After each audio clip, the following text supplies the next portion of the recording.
পটাশপুর নেহেরু সমবায় কৃষি উন্নয়ন সমিতির নির্বাচনে কোনো প্রতিদ্বন্দ্বী না থাকায় তৃণমূল কংগ্রেসের জয় আগেই থেকেই নিশ্চিত হয়ে গিয়েছিল।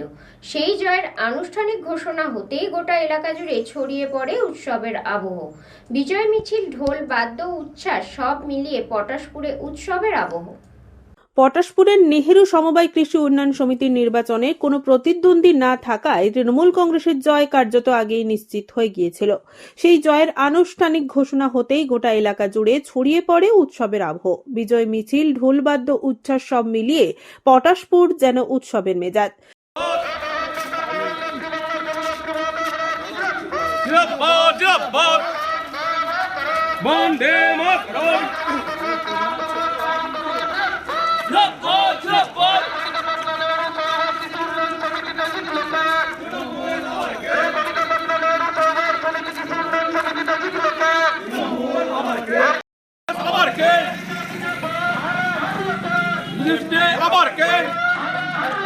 বিজেপি আবার কে? বন্দে মাতরম, বন্দে মাতরম। জিরাফার, জিরাফার, জিরাফার, জিরাফার। মামারি মানুষের জয়। আমরা কিন্তু কোনো আমাদের নেত্রী মুখ্যমন্ত্রী মমতা বন্দ্যোপাধ্যায় কিন্তু কোনো রং দেখে কোনো পরিষেবা দেননি। সার্বিক পরিষেবার মধ্য দিয়ে মানুষকে উন্নয়ন পৌঁছে দিয়েছেন। শুধু আমরা দলের কোনো মানুষকে তার পরিষেবা পেতে গেলে কোনো দলের দাসত্বগিরি করতে হয় না, কোনো দলের কাছে পদোন্নয়ন করতে হয় না। তাই আমরা আমাদের সরকার যেভাবে উন্নয়নের সাথী হয়ে মানুষকে পৌঁছে দিয়েছেন, মানুষও আমাদের দুহাত তুলে আশীর্বাদ করছেন। তাই সারা বাংলায় এই সবুজ জোট। কতগুলো আসনে কটাই জয় পেলেন? আমরা 9টি আসনেই বিনা প্রতিদ্বন্দ্বিতায় জয়ী হয়েছি। কারণ আমাদের জয় হচ্ছে তৃণমূল কংগ্রেসের জয়, আমাদের জয় মামারি মানুষের জয়, এই নেহেরু সমিতির সমস্ত সদস্যদের জয়। বিরোধীরা কি প্রার্থী দিয়ে দিয়েছে? বিরোধীরা প্রার্থী দেওয়ার মতো সাহস করেন নিয়ে নয়, তারা খুঁজে পাননি। কেননা আমাদের উন্নয়নের সঙ্গে কোনো পরিবার এসে, কোনো সদস্য এসে বলেনি যে আমাদের মমতা ব্যানার্জির উন্নয়ন, মামারি মানুষের সরকারের উন্নয়ন তাদের বাড়িতে পৌঁছনি। কেন তাই দলের বিরুদ্ধে বা এই সমিতির পরিচালনার ক্ষেত্রে, নির্বাচনের ক্ষেত্রে তারা কিন্তু প্রতিদ্বন্দ্বিতা করে আসেনি। 26-এর বিধানসভা ভোটের আগে কি বাড়তি অক্সিজেন পেয়ে? অবশ্যই এটা সারা বাংলা জুড়ে যে উন্নয়নের ঝড় চলছে, আজকে পাড়া সমাধানের মধ্য দিয়ে যে উন্নয়নটা মানুষের কাছে পৌঁছে দিয়েছে, আজকে বিরোধীদের টিকি খুঁজে পাবে না। কারণ শীত গ্রীষ্ম ভরসা মমতা ব্যানার্জি মামারি মানুষের সরকার ভরসা। প্রতিদ্বন্দ্বীহীন লড়াইকে নিজেদের সংগঠনের শক্তি ও জনভিত্তির প্রকাশ বলেই দাবি করেছে তৃণমূল নেতৃত্ব। তাদের মতে সমবায় এই দাপুটে জয় আগামী দিনে আরো শক্ত ভিত গড়ে তুলতে সাহায্য করবে। দলীয় কর্মী সমর্থকদের মধ্যে আত্মবিশ্বাসও বাড়ছে বলেই মত তৃণমূল শিবিরের।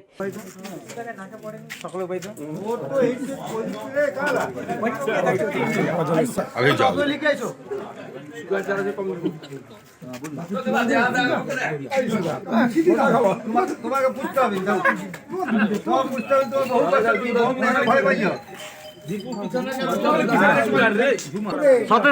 মুখটা করে মা করা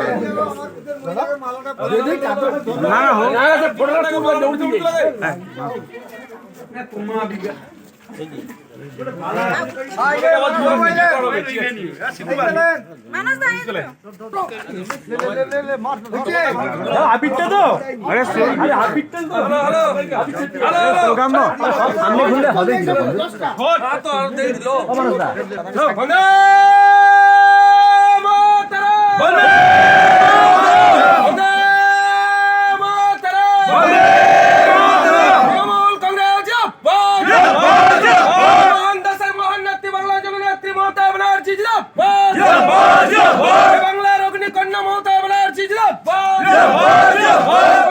নেহেরু সমবায় কৃষি উন্নয়ন সমিতিতে জিতলো কে? নেহেরু সমবায় সমিতিতে জিতলো কে? বন্দে মাতরম, বন্দে মাতরম। তৃণমূল কংগ্রেস এই প্রার্থীদের পক্ষ থেকে সমস্ত সমবায় বন্দে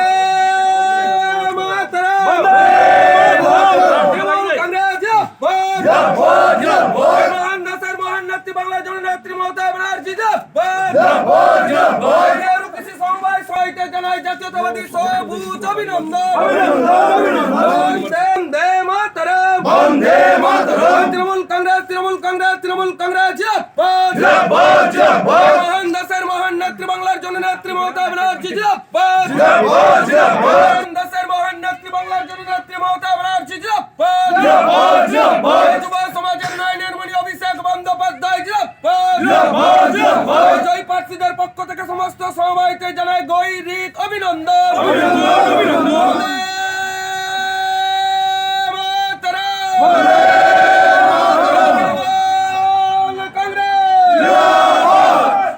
দেখুন, সারা বাংলা জুড়ে যে উন্নয়নের ঝড় চলছে, কেন মামারি মানুষের জয়, আমরা কিন্তু কোনো আমাদের নেত্রী মুখ্যমন্ত্রী মমতা বন্দ্যোপাধ্যায় কিন্তু কোনো রং দেখে কোনো পরিষেবা দেননি। সার্বিক পরিষেবার মধ্য দিয়ে মানুষকে উন্নয়ন পৌঁছে দিয়েছেন। শুধু আমরা দলের কোনো মানুষকে তার পরিষেবা পেতে গেলে কোনো দলের দাসত্বগিরি করতে হয় না, কোনো দলের কাছে পদোন্নয়ন করতে হয় না। তাই আমরা আমাদের সরকার যেভাবে উন্নয়নের সাথী হয়ে মানুষকে পৌঁছে দিয়েছেন, মানুষও আমাদের দুহাত তুলে আশীর্বাদ করছেন। তাই সারা বাংলায় এই সবুজ ঝড়। কতগুলো আসনে কটাই জয় পেলেন? আমরা 9টি আসনেই বিনা প্রতিদ্বন্দ্বিতায় জয়ী হয়েছি। কারণ আমাদের জয় হচ্ছে তৃণমূল কংগ্রেসের জয়, আমাদের জয় মামারি মানুষের জয়, এই নেহেরু সমিতির সমস্ত সদস্যদের জয়। বিরোধীরা কি প্রার্থী দিয়ে দিয়েছে? বিরোধীরা প্রার্থী দেওয়ার মতো সাহস করেন নিয়ে নয়, তারা খুঁজে পাননি। কেননা আমাদের উন্নয়নের সঙ্গে কোনো পরিবার এসে, কোনো সদস্য এসে বলেনি যে আমাদের মমতা ব্যানার্জির উন্নয়ন, মামারি মানুষের সরকারের উন্নয়ন তাদের বাড়িতে পৌঁছনি। কেন তাই দলের বিরুদ্ধে বা এই সমিতির পরিচালনার ক্ষেত্রে, নির্বাচনের ক্ষেত্রে তারা কিন্তু প্রতিদ্বন্দ্বিতা করে আসেনি। 26-এর বিধানসভা ভোটের আগে কি বাড়তি অক্সিজেন পেলেন? অবশ্যই এটা সারা বাংলা জুড়ে যে উন্নয়নের ঝড় চলছে, আজকে পাড়া সমাধানের মধ্য দিয়ে যে উন্নয়নটা মানুষের কাছে পৌঁছে দিয়েছে, আজকে বিরোধীদের টিকি খুঁজে পাবে না। কারণ শীত গ্রীষ্ম ভরসা মমতা ব্যানার্জি মামারি মানুষের সরকার ভরসা। এটা আমরা জয় পেয়েছি, কিন্তু আমরা চেয়েছিলাম ভোট হোক। 26 তারিখ নমিনেশন ফর্ম বিতরণ হয়েছিল, 27 তারিখ ফর্ম জমা পড়েছিল, কিন্তু আমরা চেয়েছিলাম যে ভোট হলে আমরা কিন্তু আরও খুশি হতাম। কিন্তু মানুষও বলেছেন বাস্তব কিন্তু সঠিক কথা, তারা কিন্তু প্রার্থী খুঁজে পায়নি। আর সাধারণ মানুষ যারা এখানকার ভোটার রয়েছেন সোসাইটির, তারা জানেন বিগত কয়েকটা ট্রাম আমাদের দলেরই সদস্য আছেন, যে যারা আছেন তারা অত্যন্ত স্বচ্ছভাবে কাজ করছেন। তাই সেদিক ভাবনা থেকে তারা কিন্তু প্রার্থী খুঁজে পায়নি বলে তারা প্রার্থী আর দিতে পারেনি। কতগুলো আসনে জয়? আমরা 9টির মধ্যে 9টিতেই জয় করেছি। কর্মীদের কি বলবেন? কর্মীদের তো আমরা মানে শুভেচ্ছা জানাবো, তাদের আরও যাতে এই 9 জন কর্মী আমার নেহেরু সোসাইটির গ্রাহকরা যাতে আরও ভালোভাবে পরিষেবা পায়, সেটা আমরা যারা আমরা জিতেছে তাদেরকে আমরা নিশ্চয়ই সেটা বলবো। এবং এই সোসাইটিতে অনেক এসএসজি গ্রুপও লোন নেয়, যাতে আগামী দিনে আরও বেশি এসএসজি গ্রুপকে লোন দেওয়া যায়, বা আগামী দিনে এই প্রজেক্টে আরও একটা বড় প্রজেক্ট হওয়ার কথা। সরকার বাহাদুর নিশ্চয়ই একটা করবেন বলে আশা রাখি। দিলে আমরা কিন্তু এই সোসাইটি আগামী দিনে ধান ক্রয়ও করতে পারবো। বিভিন্নভাবে একটা গোডাউন ঘর বড় দরকার, সেটাও আশা করি আগামী দিনে এই বোর্ড থাকাকালীন হবে, এটা আমি আশাবাদী। এই দিনের অনুষ্ঠানে উপস্থিত ছিলেন পটাশপুর 2 নম্বর ব্লক তৃণমূল সভাপতি মানস রায়, শ্রীরামপুর গ্রাম পঞ্চায়েতের তৃণমূল অঞ্চল সভাপতি সত্যেশ্বর নন্দী সহ অন্যান্যরা। তৃণমূলের এই একচ্ছত্র দাপট নিয়ে যখন শিবির জুড়ে উৎসব, তখন পাল্টা কটাক্ষ শোনালো বিজেপি। পটাশপুর 3 নম্বর মণ্ডলের সভাপতি ইন্দ্রজিৎ বারিকের দাবি, 1-2টি সমবায়ের জয়ে তৃণমূলের লাভ নেই। 2026-এর বিধানসভায় পটাশপুরে বিপুল ভোটে বিজেপি জিতবে। প্রথমতই বলে থাকি, এই যে সমবায় নির্বাচন হলো, এই সমবায় নির্বাচনে যে অ্যানাউন্সমেন্ট, সেটা অনেক দেরি করে আমাদের বিরোধীদের জানানো হয়। আমরা অনেক লেটে পাই। এবং সেকেন্ড বিষয় যেটা আমাদের থাকে, সেটা হলো দেখুন, আমাদের 26-এ একটা বৃহত্তর লড়াই, জীবন মরণ বাঁচনের লড়াই। সেই লড়াইকে লক্ষ্য করে আমরা একটা ডিসিশন নিয়েছিলাম যে এই লড়াইতে আমরা কন্টেস্ট করব না এই সমবায় সমিতিতে। কারণ বৃহত্তর জয় জিততে গেলে কখনো কখনো ছোটোখাটো লড়াইকে আমাদেরকে গৌণভাবে করতে হয়। তাই আমরা লড়াই করিনি এবং দলগতভাবে আমরা সিদ্ধান্ত নিয়েছিলাম এটা। শুভেন্দু অধিকারীর গড়ে কার্যত খাতাই খুলতে পারলো না বিরোধী। না, আমরা কন্টেস্টই করিনি। আর আপনারা প্রত্যেকেই জানেন যে সমবায় সমিতির নির্বাচনে মানে কোনো রাজনৈতিক দল সরাসরিভাবে অংশগ্রহণ করে না।